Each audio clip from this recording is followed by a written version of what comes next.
អូនបានទិញលេវីខេស្លឹកមេជាតប្រើពិតមែនដែរទេបងចា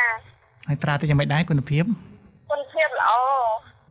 ខ្ញុំកាត់មុនហើយនឹងជួមមិនជួមដោយសារអីដោយសារឈាមនឹងមកជួមយូរនៅបងជួមយូរដែរ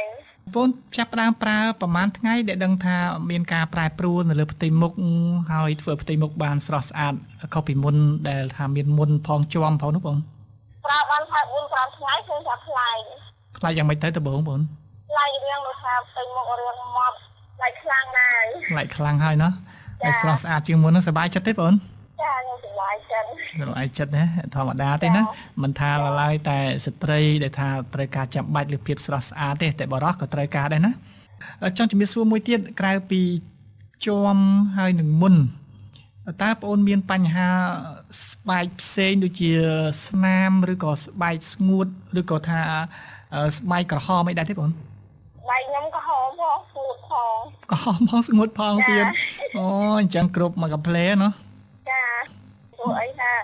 មុខខ្ញុំឡើងស្ងួតឡើងក្រហមហើយនិយាយទៅឡើងអាក្រក់មែនទែនហ្មង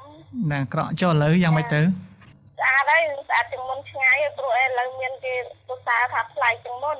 ចាផ្លែវាអត់មើលអត់ដឹងជួមហើយរៀងសរៀងម៉ត់បាទមើលអត់ដឹងជួមដោយសារថាបាត់ជួមចាបាត់ជួមអ្នកខ្លះទៅគាត់ជួមគាត់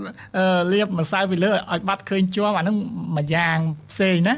តែលេខស្លឹកមានអត់ទេមើលអត់ឃើញហ្នឹងបានថាអត់មានទៀតតែហ្មងណាចាហើយស្បែកជាដូចថាធម្មជាតិហ្មងខ្ញុំចង់ជឿថាប្រាប់ទៅមកថាបើសិនជាមានអាការៈដូចខ្ញុំអញ្ចឹងចូលទៅជាវទៅមិនខុសបំណងទេ